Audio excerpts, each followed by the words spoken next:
please remove the unnecessary size. Yeah, this is only what you need. And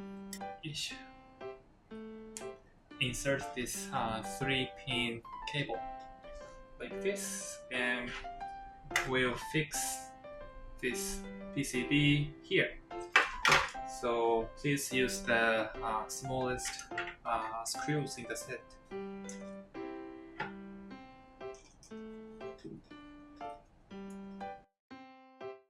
This, and then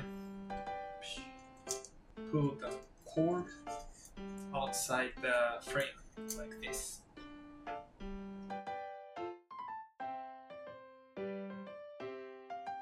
Fix this motor here. Okay, so first pull out the cords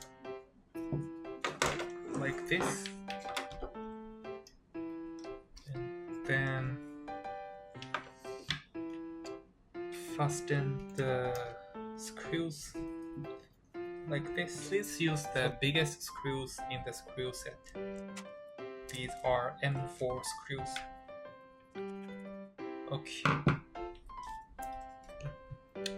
Now the frame holds this PCB and the motor firmly. The next step is to tidy up the cores. So we'll put the cores behind these 3 hanging walls. Do one by one.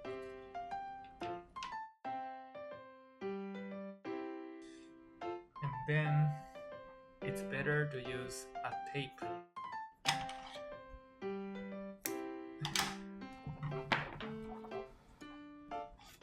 Okay, very tidy.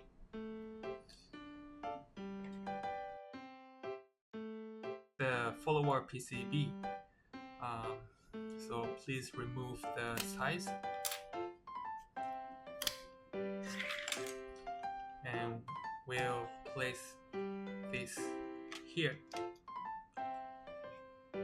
So please use the middle-sized screws. And the screw set has 4 of this type of screw, which is M3 size.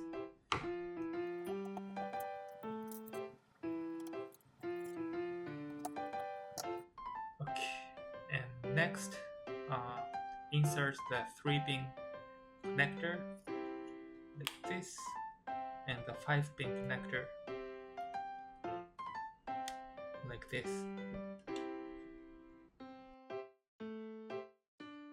The next step is to insert these flap cards into this drum. So please be careful about the direction. So this drum will be placed like this, not like this. Okay, which is very important. So let me demonstrate. This is lower A. So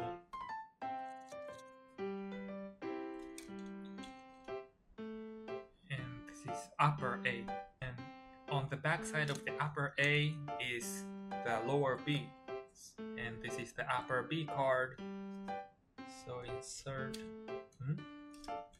Okay. It will look like this: A and B. So this order and direction is very important.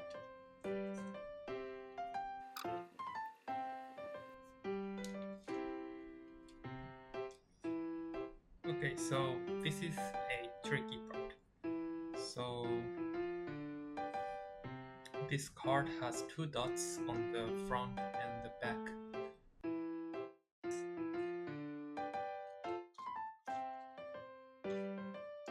Okay, this is a column, and the upper part is the close to the center, and this is a single dot character.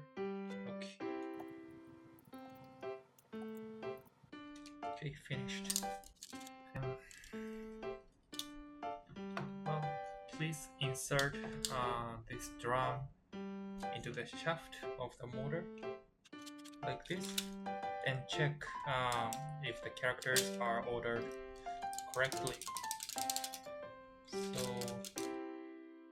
the space character is the start, and A, B, C, D, E, F, G, blah, blah, blah, blah, blah. And then a dollar sign, and sign, sharp, and 0, 1, 2, 3, and a colon, and a dot, hyphen, question mark, and the exclamation mark. And we'll put the magnet in this small hole.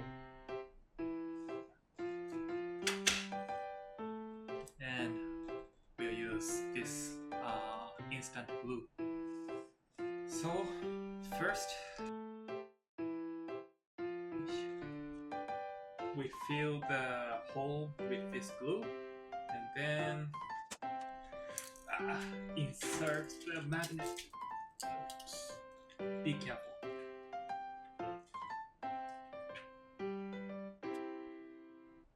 Okay, let me show you.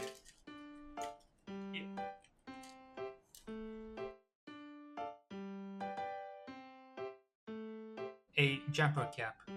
You can use it to assign a unique ID to each board. For example, so this follower board doesn't have any caps here, so it means it is assigned ID 0. This leaderboard too. This board has ID 0 currently. It's necessary for every board to have a unique ID in the daisy chain series. So we're going to put a jumper cap to the bottom of the pairs of the follower board like this. Oops. Now the follower board has ID 1. So these 8 pairs of pins are represent the binary representation of the ID number. For example, if you want to assign ID 8, you should place a jumper cap here. Okay,